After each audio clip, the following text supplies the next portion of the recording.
ஒரு வளர்ந்து வரும் நகரத்தில் வியாபாரியும் அவரது அழகான மனைவியும் ஆனந்தமாக வாழ்ந்து வந்தனர். வியாபாரி வெளியூர் வியாபாரத்திற்கு சென்றால் குறைந்தபட்சம் 4-5 நாட்கள் வெளியூரில் தங்கிவிட்டுத்தான் வருவார். அந்த நகரத்தில் இருந்த வாலிபன் ஒருவன் இந்த வியாபாரியின் திறமையை தெரிந்து கொண்டு அவரிடம் தொழிலை கற்றுக்கொள்ள விரும்பினான். இவரும் அவனை தன்னுடன் அழைத்துக் கொண்டு வியாபாரம் செய்வதில் உள்ள சின்ன சின்ன நுணுக்கங்களை விவரமாக கற்றுக் கொடுத்தார். இப்படியே பல வருடங்கள் கடந்து ஓடியது. ஒருநாள் அந்த வாலிபன், நான் உங்களுடன் வியாபாரத்திற்கு வருவதால் உங்களுக்கு வருகின்ற லாபத்தில் எனக்கும் பங்கு கொடுப்பதால் உங்களுக்கு குறைவாகவே லாபம் கிடைக்கிறது. அதனால் நான் உள்ளூரில் வியாபாரம் செய்கிறேன். அதற்கான பொருட்களை மட்டும் நீங்கள் தாருங்கள். வாரம் ஒரு முறை உங்களுக்கான லாபத்தை தந்துவிடுகிறேன் என்று வாலிபன் கூற, வியாபாரிக்கு அதுவும் சரிதான் என்று தோன்றியது. வாரம் ஒரு முறை வியாபாரியின் வீட்டிற்கு வந்து லாபத்தை தந்துவிட்டு செல்வான். அவன் அப்படி வருகின்ற ஒவ்வொரு முறையும் வியாபாரி வீட்டில் இல்லாமல் அவரது மனைவி மட்டுமே இருப்பதை கவனித்தான். அப்போது அவன் மனதிற்குள் ஒரு கெட்ட எண்ணம் குடியேறியது. அவளை தன் வசம் செய்து கொள்ள முடிவெடுத்தான்.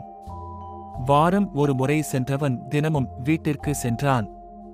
இவனின் எண்ணத்தை புரிந்து கொண்டு இவனிடம் ஜாக்கிரதையாக இருக்க வேண்டும் என்று அவளின் மனம் எச்சரித்தாள். கரை பவர் கரைத்தால் கல்லும் கரையும் என்பதைப் போல் இவளின் மனதை கொஞ்சம் கொஞ்சமாக கரைத்து தன் வசப்படுத்தி, நான் வியாபாரம் இல்லாத நேரங்களில் இருவரும் உல்லாசமாக நேரத்தை கழித்தார்கள். அப்படி ஒரு நாள் இருவரும் வீட்டில் இருக்கும் சமயத்தில் வியாபாரி வீட்டிற்கு வந்து கதவை தட்டினார். வெளியே தன் கணவன் இருப்பதை பார்த்து அந்த வாலிபனை இன்னொரு அறையில் ஒளித்து வைத்தாள். கணவனை சிரித்து முகத்துடன் வரவேற்று உணவை பரிமாறினாள். உணவை உண்ட வியாபாரி, எனக்கு மிகவும் களைப்பாக இருக்கிறது, நான் உறங்குகிறான் என்று சிறிது நேரத்தில் நன்றாக உறங்கிப் போனான். பக்கத்து அறையில் இருந்து வெளியே வந்த வாலிபன், இவன் இருக்கும் வரை நாம் பயந்துதான் இருக்க வேண்டும். இவன் இல்லை என்றால் மட்டுமே நாம் நிம்மதியாக இருக்க முடியும் என்று அவனை கொன்றுவிட முடிவெடுத்து தன் விருப்பத்தை அவளிடம் தெரிவித்தான். இதை கேட்டதும், நான் தவறான உறவில் இருக்கிறேன், அதற்காக என்னை கண்ணின் இமை போல் பாதுகாக்கும் கணவனை கொள்வதா என்று தயங்கினாள். ஆனால் அந்த வாலிபனின் கெஞ்சலாலும் அவனின் வாலிபம் தந்த சுகமும் அவளின் மனதை மாற்றியது. தன் கணவனை கொன்று அதை வீட்டிற்குள் புதைத்துவிட்டாள்.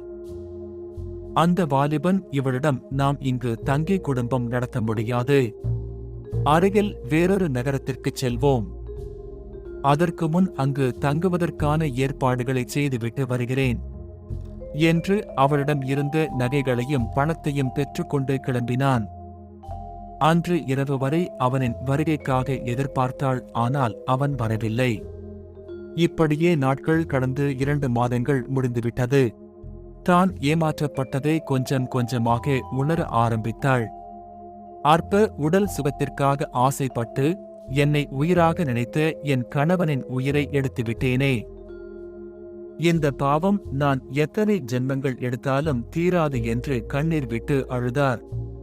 பிறகு ஒரு முடிவு எடுத்தவள் வீட்டின் பின்புறம் இருந்த கிணற்றுக்கு சென்று இறைவனை பார்த்து, நான் செய்தது மிகப்பெரிய பாவம், இதற்கு மன்னிப்பே கிடையாது, இந்த பாவத்திற்கான தண்டனையை நான் அனுபவிக்க வேண்டும், அதற்கு நான் கேட்கும் இந்த ஒரு வரத்தை மட்டும் கொடு இறைவா என்று தன் கோரிக்கையை இறைவனிடம் கூறிவிட்டு தற்கொலை செய்து கொண்டாள். இவள் இறந்த செய்தியை கேட்டவுடன் மகிழ்ச்சியாக மீண்டும் அதே நகரத்திற்கு வந்தான். தன்னிடமிருந்த செல்வத்தையும் அவரிடம் வாங்கிய நகைகளை வைத்து வியாபாரம் தொடங்கி சில வருடங்களில் அந்த நகரத்தில் மிக பெரும் பணக்காரன் ஆனான். அந்த ஊரில் இருந்த பணக்காரர் ஒருவரின் மகளை திருமணம் செய்து கொண்டு சந்தோஷமாக வாழ்ந்து வந்தான்.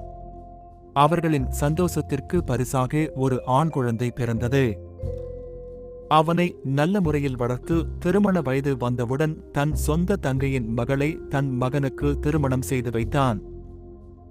நன்றாக சென்று கொண்டிருந்த தன் மகனின் வாழ்க்கையில் ஒரு மிக பெரும் அதிர்ச்சி காத்திருந்தது. என்ன காரணம் என்று தெரியாமல் திடீரென மகன் படுத்து படுக்கையா ஆனார். மகனை கை தேர்ந்து வைத்தியர்களிடம் காட்டினாலும் அவர்களோ இது எது மாதிரியான வியாதி என்று கண்டுபிடிக்க முடியாமல் திணறினார்கள். இப்படியே பல வருடங்கள் வைத்தியம் பார்த்து தன்னிடம் இருந்த எல்லா செல்வங்களையும் இழந்து அடுத்த வேளை உணவுக்கு வழியில்லாமல் தவித்தான். அடுத்த சில நாட்களில் மகனின் உடல்நிலை மிகவும் மோசமாகி மரணமடைந்தான். மகன் இறந்த துக்கம் தாங்க முடியாமல் தற்கொலை செய்து கொள்ள நினைத்து கடலில் குதித்தான். ஆனால் மறுநாள் உயிருடன் கரை ஒதுங்கின சரி தூக்கில் தொங்கி உயிரை விட நினைத்து மரத்தில் கயிற்றை கட்டி தொங்கும் போது மரக்கிளை ஒடிந்து கீழே விழுந்து உயிர் தப்பினான். கடவுளே, ஏன் என்னை சோதிக்கிறார்? என்னிடமிருந்து எல்லா நிம்மதிகளையும் பறித்துக் கொண்டாய். இப்போது என் மரணத்தை கூட நிம்மதியாக தர மறுக்கிறாய் என்று இறைவனிடம் கத்தினான். உன் கர்மாவை அனுபவிக்காமல் எப்படி உனக்கு மரணம் வரும் என்று எங்கிருந்தோ குரல் ஒலிக்க அதை கேட்டு திகைத்து நின்றான். அப்போது அவனின் முன்னால் தோன்றிய இறைவன், நீ செய்த பாவங்கள்தான் உனக்கு நிம்மதியான மரணத்தை கூட தராமல் உன்னை தடுத்துக் கொண்டிருக்கிறது என்று இறைவன் கூறியதும் தான் செய்த பாவத்தை ஒரு நிமிடம் நினைத்து பார்த்தவன், இறைவா, நான் அற்ப சுகத்துக்கு ஆசைப்பட்டு பாவங்கள் செய்தேன். நிச்சயம் அதற்கான தண்டனையை அனுபவிக்க வேண்டும். ஆனால் அந்த தண்டனையை எனக்கு தராமல் ஏன் என் மகனின் உயிரை பறித்தாய் என்று கேட்க இறைவன் அமைதியாகச் சொன்னார், அது உன்னால் உயிரிழந்த அந்த வியாபாரியின் ஆத்மா கேட்ட வரம். உன்னை எவ்வளவு நம்பினான். ஆனால் நீ அவனுக்கு நம்பிக்கை துரோகம் செய்தாய். அவன் உனக்கு மகனாக பிறந்து உன் கண்முன்னே நோயினால் அவதிப்பட்டு ஒவ்வொரு நிமிடமும் உனக்கு நரகத்தை தர விரும்பினால் அவனிடம் நீ ஏமாற்றிய செல்வங்கள் அனைத்தும் அவனால் அழியும்படி செய்து உன்னை ஒருவேளை உணவுக்கு மற்றவர்கள் கைகளை எதிர்பார்க்கும்படி செய்தான். உன் விதியின்படி எத்தனை வருடங்கள் நீ இருப்பாய்? அத்தனை வருடங்களும் நீ உன் கர்மாவை அனுபவித்த பிறகே உனக்கு மரணம் ஏற்படும் என்று இறைவன் கூற கொஞ்ச நேரம் அமைதியாக இருந்தவன், சரி, அவனை நான் ஏமாற்றினானே, அதற்கு எனக்கு மகனாக பிறந்த தண்டனையை தந்தான்.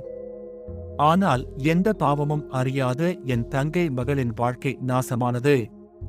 ஏன் அவளை இந்த இளம் வயதில் விதவையாக மாட்டாய் என்று இறைவனிடம் கேட்டான். அவள் வேறு யாருமல்ல, ஒரு நல்ல பெண்ணின் மனதுக்குள் ஆசை என்ற விஷத்தை ஊற்றி அந்த அற்ப சுகத்துக்காக தன் கணவனை கொன்றுதானும் தற்கொலை செய்து கொண்டாலே அந்த வியாபாரியின் மனைவிதான் இப்போது உன் மருமகள். அவள் தற்கொலை செய்து கொள்ளும் போது ஒரே ஒரு வேண்டுதலை மட்டும் வைத்தால், உன் இரத்த சொந்தத்தில் மருமகளாக பிறந்து உன் மகனை திருமணம் செய்து இளம் வயதில் விதவையாக மாறி உன் வாழ்நாள் முழுவதும் நாம் செய்த பாவத்தால் என் தங்கை மகளின் வாழ்க்கை நாசமானது என்ற குற்ற உணர்ச்சியுடன் நீ சாக வேண்டும் என்பதே அவளின் வேண்டுதல். அதைத்தான் நீ இப்போது அனுபவித்துக் கொண்டிருக்கிறாய் என்று இறைவன் கூறி முடித்தார்.